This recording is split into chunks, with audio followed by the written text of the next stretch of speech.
Vamos a hacer entonces la perspectiva de este elipsoide. Es un elipsoide que se llama de dos ejes. ¿Qué diferencia hay? Pues la diferencia es esta.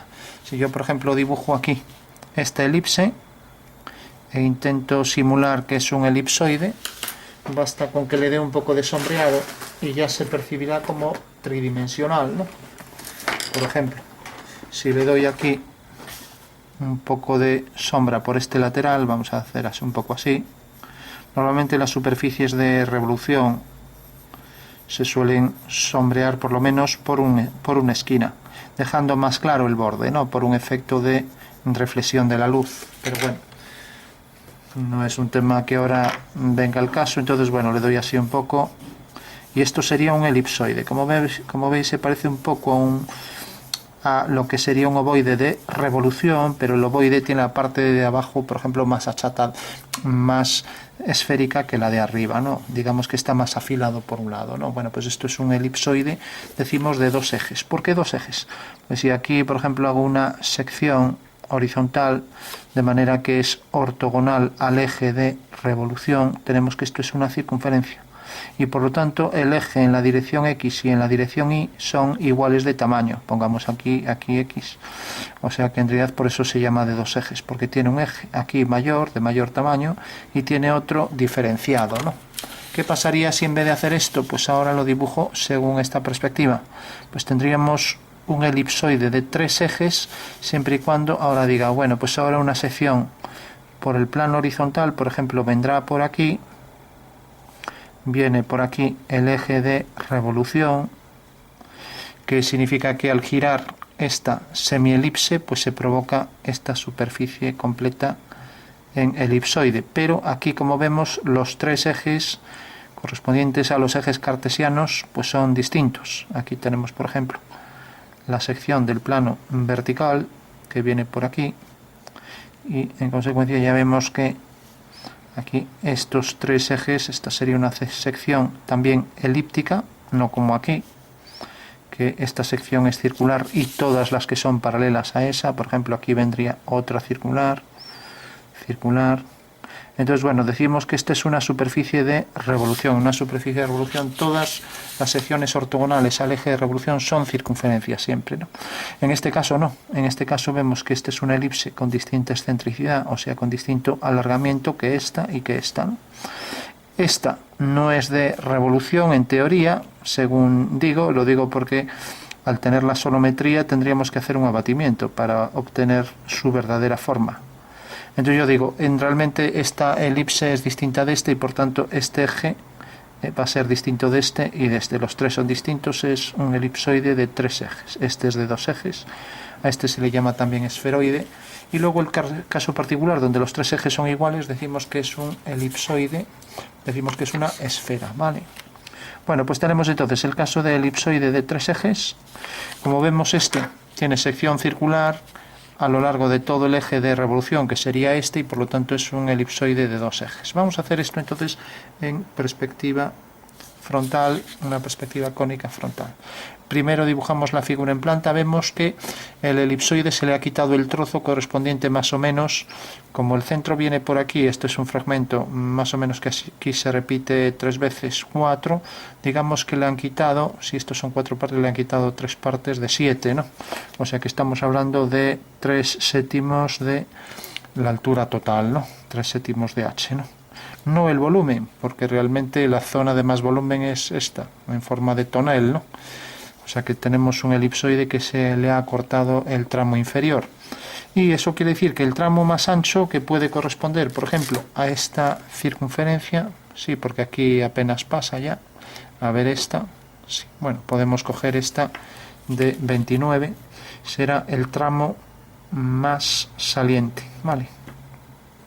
Marcamos la posición de los ejes, siempre en geometría, eje vertical, eje horizontal, diámetros principales de esa circunferencia. Entonces marco entonces ya aquí, pongo la cruz en el medio y pongo aquí los ejes, ¿no? Mientras que el eje ortogonal al anterior es aquel que pasa por el centro y ahora pasa por estos puntos, ¿vale? Bueno, tenemos ya la circunferencia máxima, que se llama, ¿no? Mientras que la mínima en este caso pues no la tiene esta superficie de revolución. Decimos circunferencia mínima o de Carganta cuando una superficie es tal que, por ejemplo, un hiperboloide de una hoja o de revolución pues tiene aquí la superficie mínima, la más estrecha, ¿no? En el caso del elipsoide, no, la más estrecha es cuando subimos arriba, se convierte en un punto, ¿no?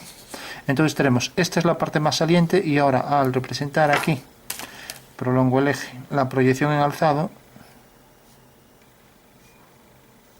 pues tengo que realmente, decíamos que era 3/7, entonces correspondiente a esta anchura, cogemos la elipse correspondiente, imaginando que esta tuviera la misma excentricidad, parece que es esta, y coloco aquí la posición de la elipse en el alzado con sus ejes principales correspondientes, ¿vale? Parece que es esto. Entonces tengo aquí ya el elipsoide en el alzado, ¿vale? ¿Hasta dónde llega? Bueno, como acabo de decir que estamos hablando de 3/7, hago aquí una línea paralela a este eje, apoyo el vértice inferior del elipsoide sobre el plano horizontal y ahora ya cojo sobre esta altura 3/7 de esto. Entonces lo que hacíamos era, por el teorema de Tales, cogemos mejor un lápiz, por el teorema de Tales cogíamos los 7 centímetros. Entonces tengo aquí, por ejemplo, en una dirección cualquiera a partir de este vértice, decíamos que a la figura le faltaban 3/7. Entonces, si uno, ahora también marco aquí el punto 3, si uno el punto 7 con el final y por el 3 hago una paralela, pues tengo que realmente la figura aquí. Bueno, ahora viéndolo en esta figura vemos que efectivamente incluso hasta podría parecer, bueno, sí, puede que sea esto. Incluso sería un poco menos, pero bueno, nos conformamos con esto. Tenemos aquí 3/7 entonces ya de esa elipse. Y es nuestro elipsoide de revolución, ¿vale? Bueno, en consecuencia puedo ya marcar aquí la base de ese elipsoide y dibujarlo ya en cónica, ¿no? Si yo, por ejemplo, dibujara, vuelvo a coger la elipse para definirla mejor. Si quisiera hacer esto con regla y compás, bueno, el método sería este. Vamos a dibujarlo aquí aparte, uno en grande. Tengo aquí la elipse. Sabemos que una elipse no se puede hacer con arcos de circunferencia. Es una curva analítica de segundo grado que tiene una ecuación que nada tiene que ver con la de cualquier óvalo, ¿no? Y una ecuación mucho más sencilla, por cierto. Bueno, entonces tenemos aquí una elipse con los dos diámetros principales. Y si yo, por ejemplo, una elipse podemos considerarla como un arco mayor y un arco menor, ¿no? Y aquí igual, los simétricos, ¿no? Entonces, si yo, por ejemplo, hago dos secantes, por ejemplo, esta secante, desde aquí hasta aquí, digo, bueno, pues voy a hacer esta circunferencia, hago aquí la mediatriz y rápidamente obtengo, aunque la verdad es que el arco parece que viene un poco más hacia arriba, lo voy a dibujar más hacia aquí, porque en realidad está compuesto de un arco menor, ¿no? Y ahora un arco mayor aquí, ¿no? Esos serían los dos arcos que hay que utilizar, pero si cojo un punto muy abajo me estoy metiendo en este arco, entonces bueno, más preciso sería si cogiera aquí este arco, ¿no? Entonces vemos que este arco, me acerco, pues tiene realmente esta anchura. Para ser más preciso voy a coger una anchura mayor, entonces hago aquí esta semicircunferencia, hago aquí esta otra,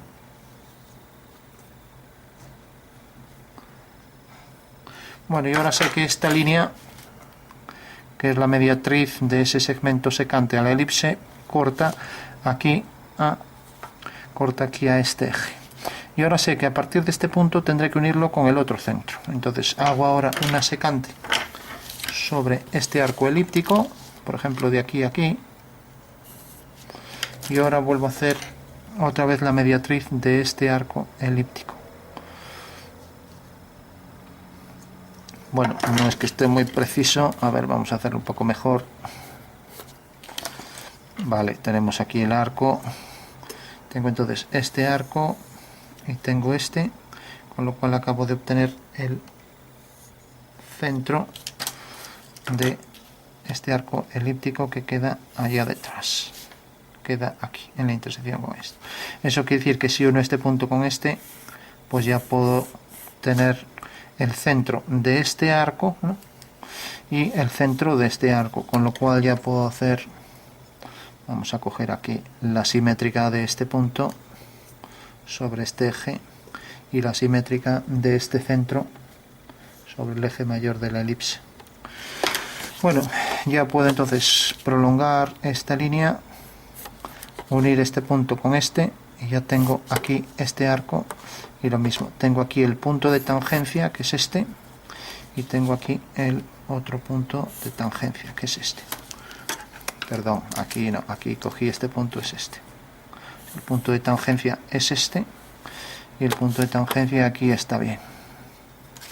Bueno, entonces ya sé que esta circunferencia tiene este arco. Digo que esto no es lícito hacer una elipse con arcos de circunferencia, pero para aproximarla, quien no tenga plantilla de elipses, pues puedo hacer esto. Como vemos aquí, ajustamos bastante, y ahora a partir de este punto y donde termina aquí la alineación de los dos centros, ya tengo este otro arco. Como vemos, también se adecua bastante, o sea que aquí se adecua bastante. Lo único que hace un poco más el efecto de ruptura, ¿no? De suavidad, que se llama, ¿no? Bueno, sabemos ya cómo hacer la elipse el óvalo sustitutivo de la elipse, y ahora vamos a pasar a hacerlo directamente en perspectiva.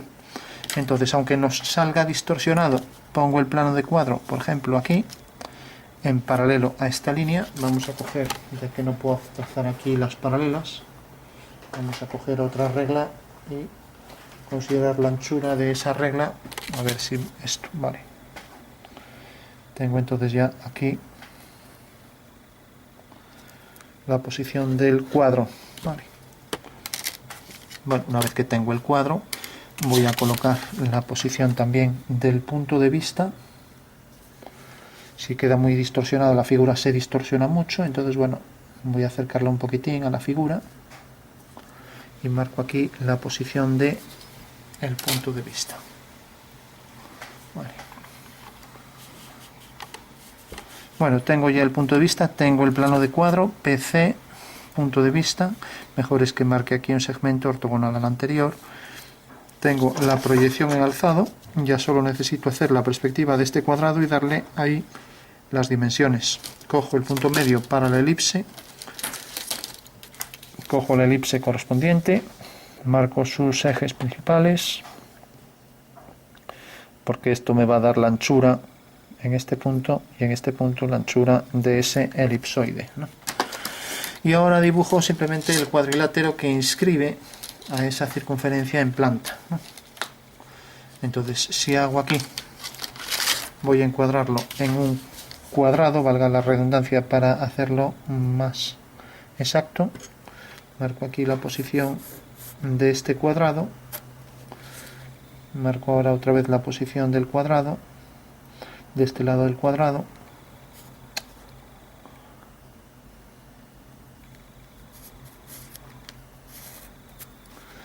y marco aquí la posición para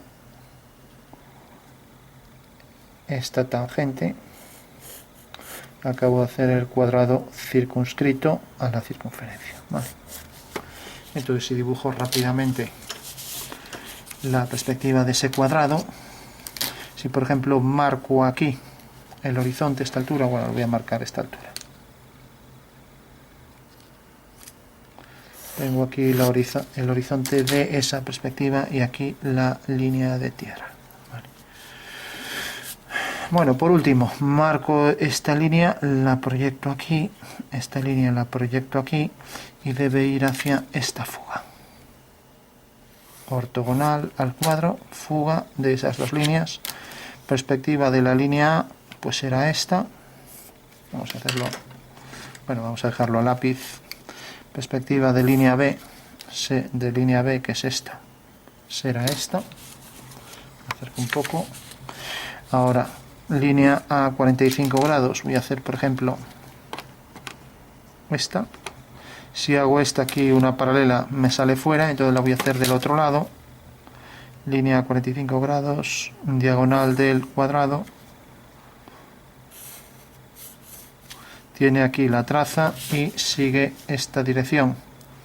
Esta dirección la pongo aquí por V.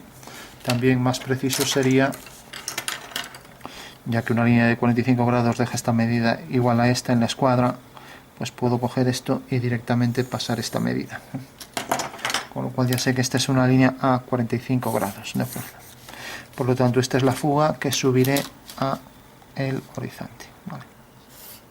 Tengo aquí este punto, pues ya lo único que tengo que hacerlo es subirlo a donde está la traza de esta recta. La traza de esta recta queda aquí arriba, hay que subirla siempre ortogonalmente a el plano de cuadro, ahí en su proyección en la línea de tierra, aquí, y alineamos este punto con este. Con lo cual ya tengo un punto de intersección, tengo el otro, y yo tengo ese cuadrado en perspectiva. Trazo aquí la línea horizontal y trazo aquí la otra línea horizontal.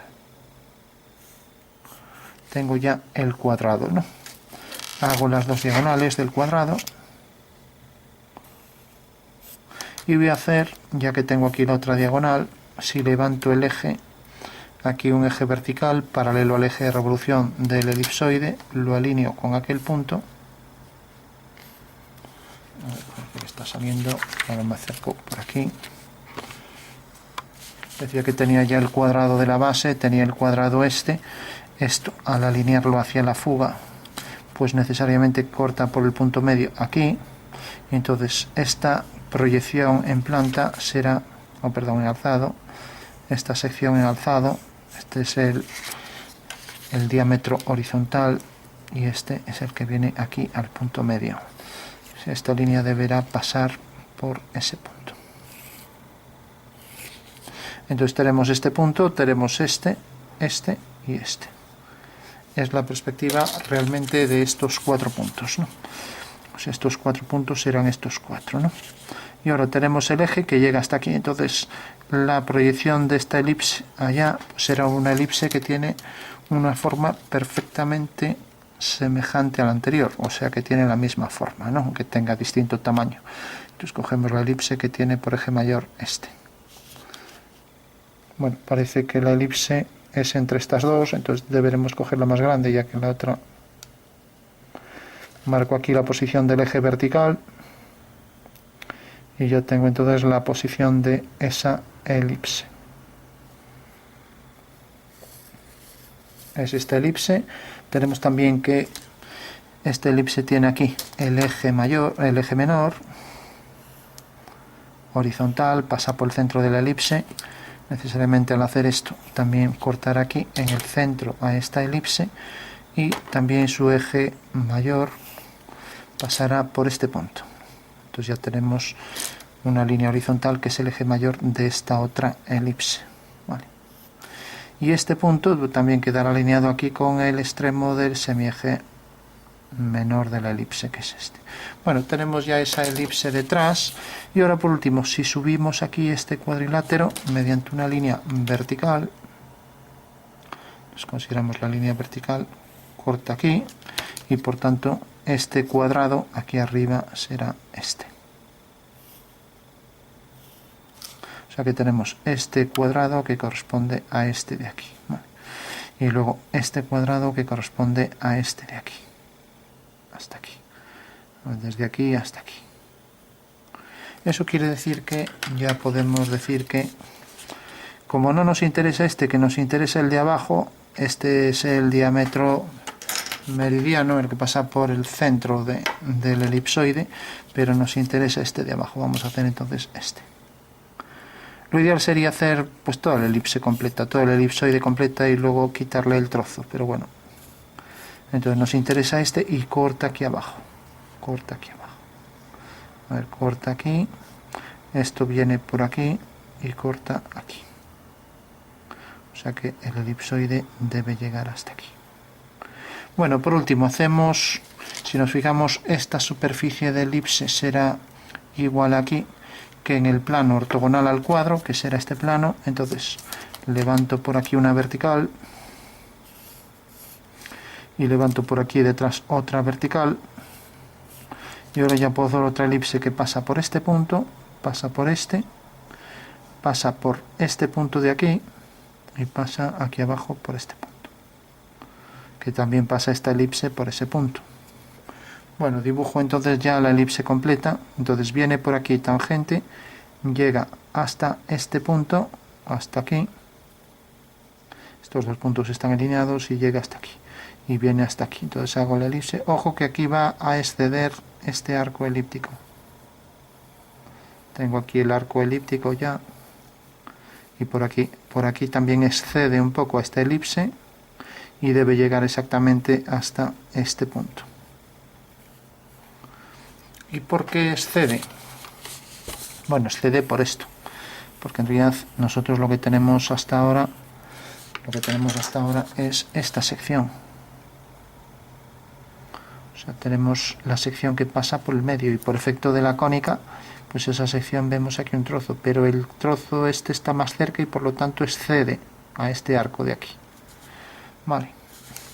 Bueno, entonces tenemos este arco elíptico que viene por aquí, y esto que cortaba aquí viene hasta aquí. Entonces aquí deberemos hacer por este punto y por este de aquí atrás una circunferencia cuyo extremo deba llegar también exactamente con esta misma medida aquí.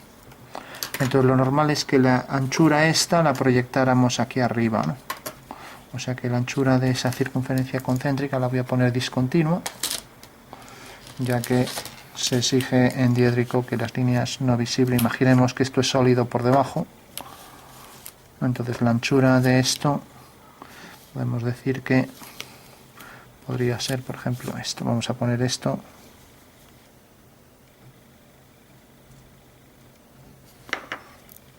tenemos aquí esto que será discontinuo, ya que desde arriba no se ve. Bueno, por último, si representamos esto, proyectamos este punto por aquí, lo proyectamos por aquí hacia aquella fuga, tenemos ahí el punto. Lo mismo, proyectamos esto por aquí, y al llegar aquí hacia aquella fuga, y tenemos que queda aquí. Ese punto hay que subirlo. Ojo que esto viene por aquí, la elipse esta debería quedar el extremo exactamente alineado con esto, con lo cual esta circunferencia, en el momento en que corte aquí, levantamos una vertical y vemos que corta en este punto. Lo mismo, en el momento que corte aquí, levantamos una vertical, me acerco un poco, levantamos una vertical y vemos que corta esta elipse en este punto.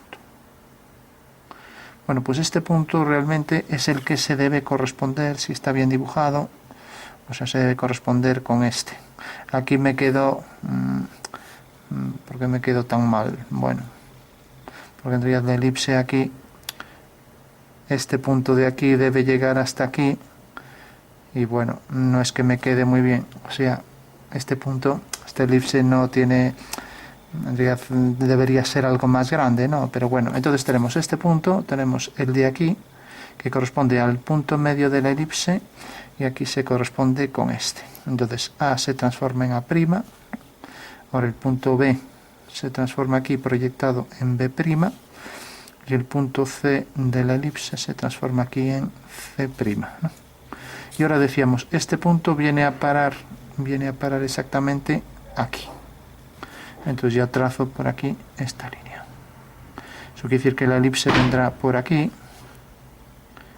entra tangente por ahí, viene por este punto, entra tangente ahora por A', la parte esta saliente puedo calcular aquí este punto, entonces hago esta diagonal, proyecto este punto, al llegar aquí, y donde me corte aquí a la diagonal, subo ese punto, y aquí cortará también a la diagonal esta, ¿no? Entonces esto viene por aquí, esto viene por aquí.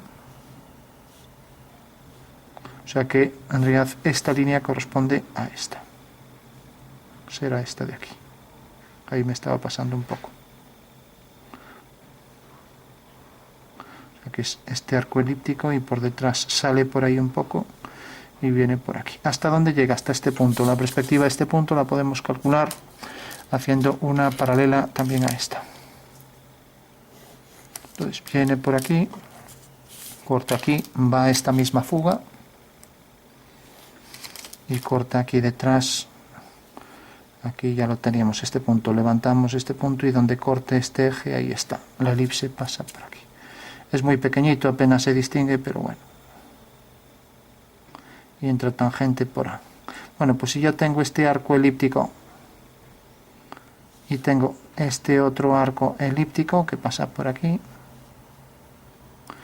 ahora ya sé que el contorno este será otra elipse, que será tangente aquí a este arco. Lo mismo, aquí tangente a ese arco por la parte superior, ¿no? Bueno, pues ese sería el elipsoide, que se distingue poco, pero bueno. Y ahora lo que decíamos, resulta que esto estaba cortado por aquí, decíamos de hacerlo entero. Este punto en realidad corresponde aquí, más abajo, y cortaba esta elipse en este punto, por tanto aquí tendremos que hacer una elipse semejante a la anterior por este punto. Semejante en el espacio no sería semejante, aquí en la perspectiva no lo es en la realidad, ¿no? Pero en la perspectiva no lo es. Eso quiere decir que el elipsoide llegará exactamente hasta la perspectiva de este punto. Entonces este punto lo proyecto y lo uno con F y vemos que esta anchura pues es la que debe aparecer aquí, línea 45 grados, sale de este punto, va hacia aquella fuga, corta aquí, levanto una vertical y la intersección de esta vertical con este eje me da este punto. O sea que deberá caer un poco con el eje este que queda más abajo, ¿no? ¿A qué altura queda? Pues queda exactamente a la altura esta. Entonces a partir de aquí será esa misma altura, que será más pequeña, corresponde a esta, y por ahí pasará el arco elíptico.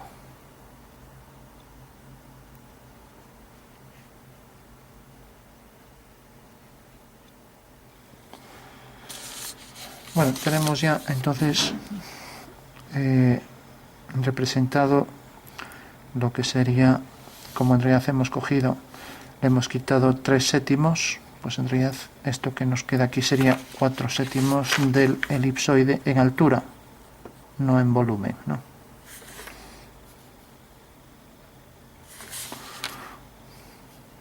Bueno, pues eso sería ya la superficie completa. Y bueno, podríamos marcar ahí para que se diferenciara un poco mejor, decir, bueno, pues esto es lo que corresponde al elipsoide de dos ejes.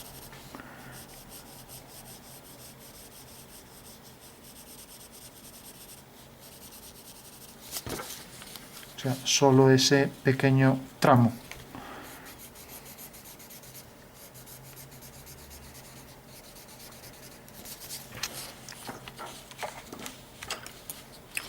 Vamos a remarcar por último bien lo que nos quedaría aquí en el contorno. Este arco elíptico sería tangente a la elipse que hicimos antes, esta de aquí, que era la que era semejante a esta, y luego por detrás aparece otro trozo de arco elíptico, ¿no? Esto excederá al vértice de la base, el polo inferior, y aquí tendríamos entonces, esta sería la sección, y luego la sección meridiana, esta también es meridiana, pero en un plano vertical, y esto sería una sección inferior. Bueno, y tendríamos ya el elipsoide. Y por último, ya para verificar, pues tendríamos este punto, se transformaba en el que correspondía aquí a la elipse, aquí a este punto, a la elipse de atrás de ese meridiano.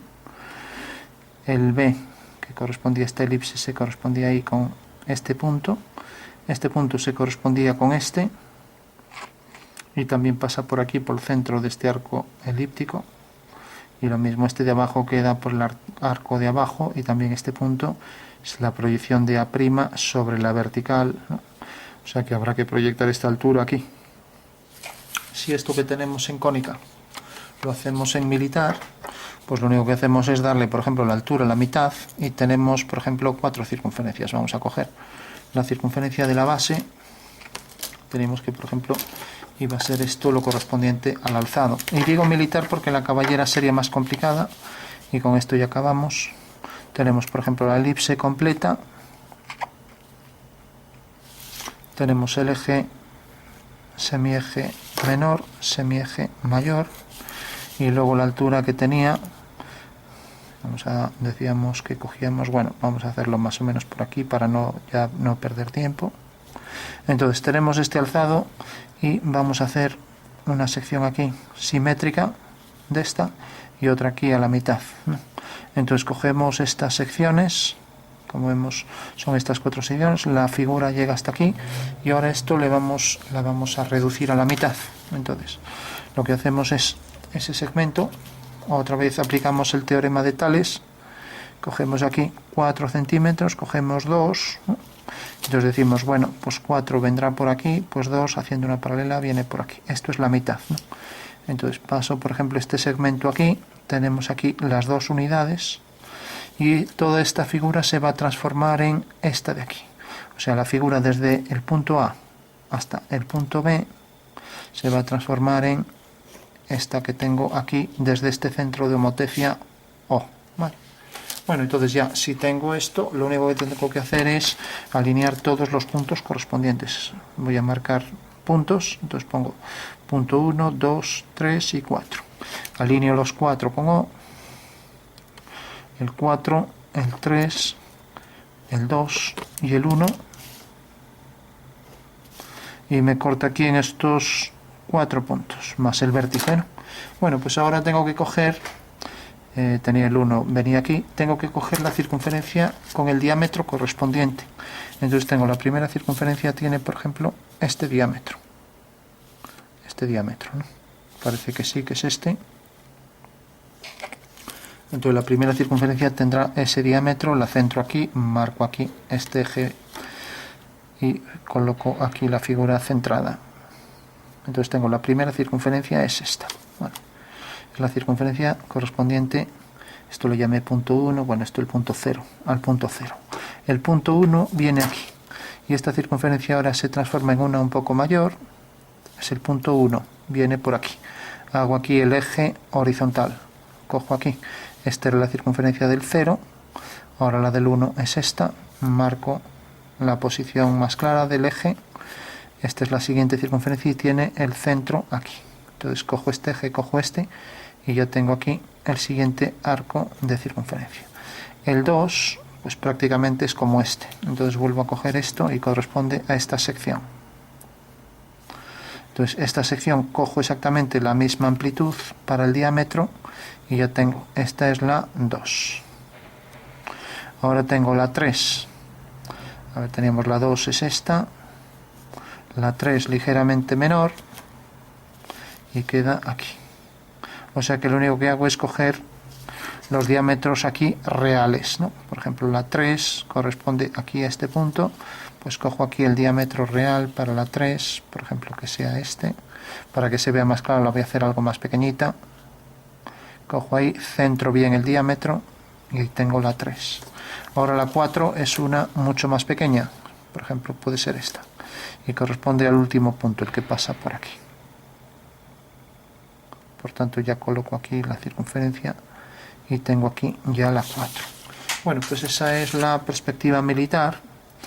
Y por último tendríamos este era la 4 que tenía el centro aquí y este ya sería el vértice aquí.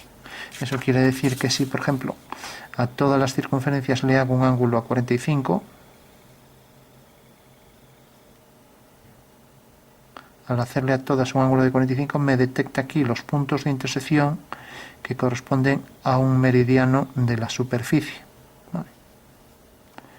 O sea, sería una sección meridiana, o sea, de un plano que pasa por la mitad del cuerpo y que como necesariamente en el espacio esto es un elipsoide, las secciones estas serán elipses también, aunque cambie la excentricidad de ellas. Si nos fijamos y lo hacemos completa, hacemos la simétrica de esto, pero invertida, o sea, lo que se llama simetría central de centro M, entonces nos sale ya aquí la sección de ese elipsoide, y si hacemos el elipsoide completo, el conjunto de todas las circunferencias me definen de contorno otra elipse, ¿no?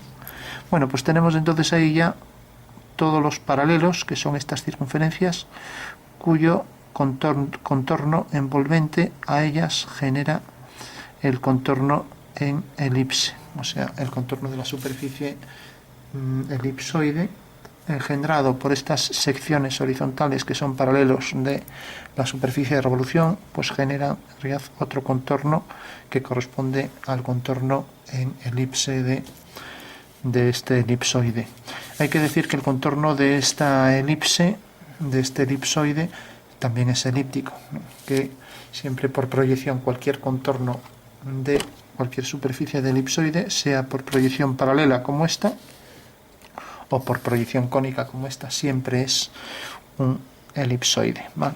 Perdón, es una elipse, ¿no?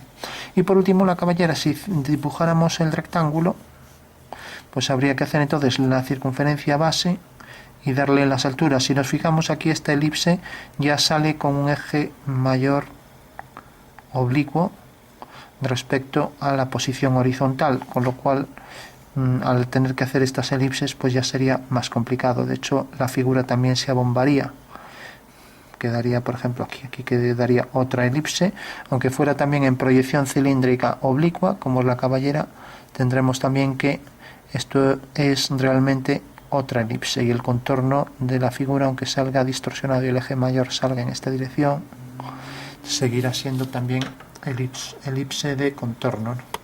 Bueno, pues tenemos la superficie, que aquí pareció algo complicada, pero basta con hacer el prisma y nos imaginamos, si aquí tenemos un prisma,